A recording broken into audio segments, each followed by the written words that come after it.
Hi guys, so got a new training video for you all. So this is going to be kind of part one in a probably quite a long hybrid training series.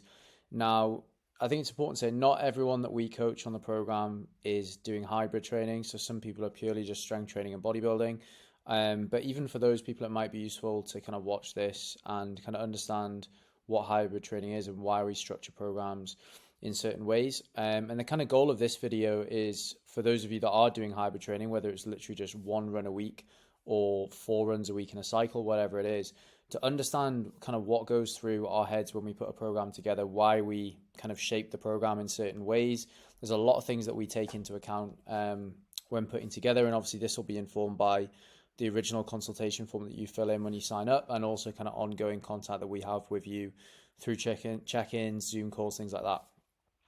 Because I've found personally from working with coaches myself for the last 5 years, when I understand why I'm doing something in a program, whether that's a warm-up, whether that's why I'm doing X type of run on a certain day, why I'm training my legs on that day, it's always kind of resonated more with me and stuck with me, and ultimately it leads to better adherence to a program. Like if you don't understand why something is in your program, then the likelihood of you doing it when you're busier is less. So that's kind of why I put this video together.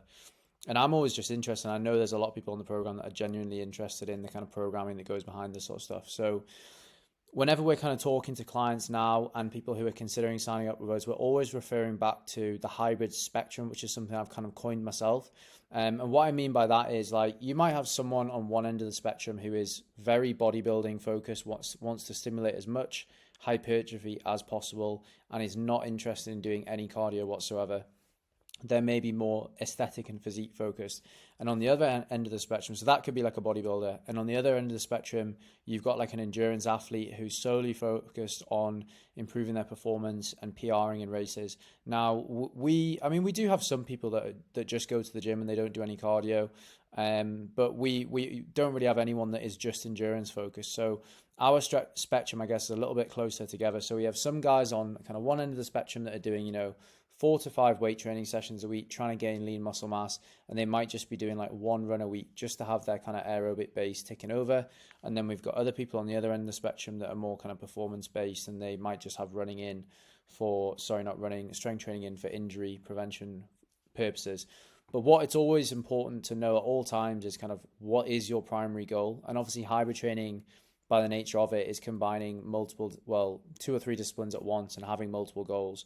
But I think it's important to know what you're focused on right now, and this can change throughout the year. So for me right now, I'm prepping for a half marathon whilst keeping up my strength training. I would say my priorities are pretty evenly split between physique and performance. But in the winter, maybe potentially I'll drop a run per week and focus on my bodybuilding more and up my calories and try and put on a little bit of weight. So we've got to decide kind of what is the goal and the focus point for you right now, and this is why and how we build the program, and that's what I've kind of written there. This will dictate your program setup, and a massive consideration for the sort of people that we train on the program, considering that fitness is not their job, it's not their kind of full-time career, it's largely a hobby. So we've got to take into account the time availability that you guys have, so that we're not kind of giving you something that is unrealistic to maintain year round. So just got kind of 3 examples here to understand why and how we might structure a program in certain ways. So example 1, you've got a lean muscle gain client, obviously someone who's wanting to put on muscle mass and just maintain their level of fitness. So we would probably have them doing 4 to 5 strength training sessions a week. There's obviously a big focus on strength progression there, high volume isolation work. Obviously that will change a little bit as we move through different blocks of training, and we'd be advising to them, if their recovery and nutrition, sleep and stress is on point, that they would be going close to failure each session, because they're doing minimal endurance work. Like essentially all their energy can be allocated, all their training energy can be allocated to the bodybuilding and the strength work. That individual might just be doing 1 to 2 runs per week. They might be doing none. I would always recommend having cardio in your routine, whether it's literally just a 30-minute cycle or it's 1 or 2 runs per week. But again, that is schedule dependent. Someone, might be able to train every day. We might have them doing 5 strength sessions a week and 1 to 2 cardio sessions. It just depends. So that's kind of the first example. Again, referring back to the spectrum, more on the kind of bodybuilding hypertrophy end. Example two, someone who is wanting to still gain lean muscle, but they also want to improve their performance. And what I mean by performance is aerobic and endurance. So with this person, again, coming back to time availability, we'd probably have them doing between 3 and 5 strength sessions a week. We would still be recommending that they are trying to progressively overload and build strength. And we would probably still have a decent amount of isolation work in their program because they probably have the capacity and fitness levels to do so. Now, that's something I'll come on to in the end of the presentation. Just your fitness level will largely dictate your ability to kind of handle training volume. So essentially, for someone who is not quite as fit and hasn't done much cardio, their ability to handle heavy weight training sessions and cardio is going to be less than someone like myself who's done it for years. Like I can do a lot of cardio, I can do a lot of strength training and still perform relatively well in both. So with that individual, we might have them doing 3 or 4 runs a week or endurance sessions. You know, it could be 2 runs, it could be 1 bike, whatever it is. It could be a swim. We have some triathletes on the program too.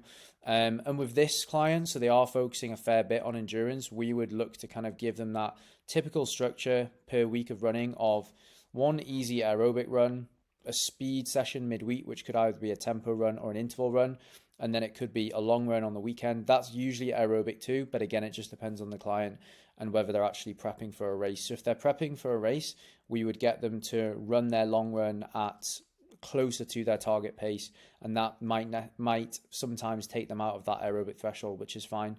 So I've just put in there potential race prep, more speed work. So those of you that are on half marathon preps or whatever preps you're on at the moment, you'll know that when you are in a race prep, you are generally doing more speed work towards the back end of that. But again, this does depend on the client and again, schedule, because if you're doing 5 strength training sessions a week and 3 to 4 runs, it's a lot to be doing. Like that's what I do. And it goes without saying you need a lot of time to do that, and you need to have a high level of fitness in order to maintain that and recover from it. Example 3, more towards the endurance end of the spectrum, we've got performance focused, for example, a half marathon. So with this individual, I mean, again, I know I'm kind of repeating myself. It really does depend on the client because I'm prepping for a half marathon, but I'm still doing 4 strength training sessions a week and I'm still pushing it in the gym, but I'm probably a kind of an unusual case. So for this client who's focused on a race prep, it could be a 10K, it could be a half marathon, it could be a triathlon, whatever it is. We would say that there's less of a focus on strength progression. That doesn't mean that we're not still performing all the basic compound lifts, you know, twice a week, but we're more just advising them to maintain their strength, and that can definitely be done. And we probably put less isolation work in their program because they're going to have a lot of training volume from the endurance stuff, and we want them probably to focus more on that for now, just because this is not a year-round thing. Like you don't prep for a race year-round, which is what I've written at the bottom there. So yeah, 2 to 4 strength sessions, depending on how much time they have. I'd probably recommend 2 or 3, and then they might do 3 to 4 runs or endurance sessions, whatever discipline they're doing there. And we would then definitely be following the kind of easy tempo long run. So for example, with me at the moment, I'm in week 8 of a 12-week half marathon prep and doing 1 easy run, 2 interval sessions and a long run because we're coming to the back end of that. And that's kind of what I've written there as well. So you're more likely to be if you are on a race prep, you're more likely to be doing more speed work, which is, again, it's more neurally taxing. You're probably burning more calories and doing the easy runs. It's harder to recover from, which is why we potentially brought down the intensity in the strength training sessions. Like I can speak from personal experience, it's much harder to progress on strength on kind of like on the big compounds like squats and deadlifts when you're doing 2 interval sessions a week and you're running at like an 8 to 9 out of 10 difficulty level. But obviously recovery and nutrition has a massive factor to play in this as well, but this is more of a presentation focused on training.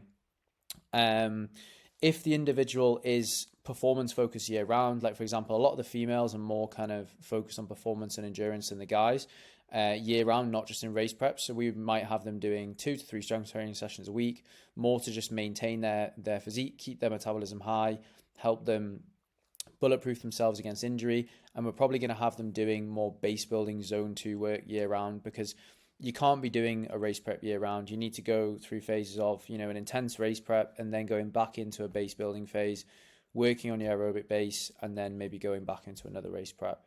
But yeah, and as I've said there, it's not year round race preps. It's not sustainable.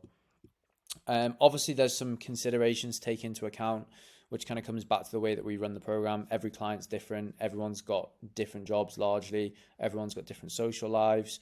Everyone has different fitness levels as well, which is really important to take into account. Like as I've gotten better at running over the last 3 to 4 years and built up my miles, like my ability to recover now is way better than what it was, 2 or 3 years ago. If I was running 50K a week 2 or 3 years ago, I could have done it, but I probably would have had shin splints and my performance in the gym wouldn't have been as good. So the individual who's fitter is going to be able to recover quicker, not only in the strength training sessions from the heavy lifting, but also between them as well, which means they've got kind of more energy left over and work capacity to put into the running. So that definitely is a factor. But obviously, the expectation when you are training with us is that you're getting stronger and fitter. So over time, you should improve. Nutrition and your current physique goal will have a massive impact on this as well. Like if you're in a deficit, that's going to reduce your ability to recover effectively between sessions. When you're in a deficit, it's much harder to progress in strength. You can definitely do it, like I've done it, but it's harder. And then maybe an individual is in a surplus, they're probably going to be absolutely flying in the gym, building strength and with their endurance as well. But then obviously body weight has an impact as well. I've lost a stone over the last 3 months and I've noticed my running performance go through the roof, but my ability to progressively overload in the gym is slightly less. So it's just about understanding what you want out of this, whether you're more physique and performance focused. And it's just important to understand that you don't have to stick to that goal year round. Like a lot of people like to enter a lot of running races, between kind of June and September. So therefore, they may be more on the endurance end of the spectrum, and they're just maintaining their physique. They're maintaining that kind of like leaner look. But then when they go into the winter in the UK, the weather gets worse. They don't mind putting on a little bit of body fat and building some muscle. And then the next time that they cut down and go into race preps, they look better with more muscle and things like that. But I will note, obviously, this is a presentation on training, but the further you go towards the endurance end of the spectrum, the higher your carbs will need to be relative to fats, just because you're expending more energy through the endurance training and you need to make sure that you're replenishing your glycogen stores with carbohydrates. And obviously, we've got nutritionists on board that we can give you the guidance, who can give you the guidance with that as well. So I hope that's useful. Ended up being quite long, but there is a lot to go over. And as I say, like the main purpose of this is just so that you guys can understand why we put certain things in your program, why we've built them in a certain way. And this will kind of pave the way for the next one where we'll be talking about kind of recovery and things like that. Thanks.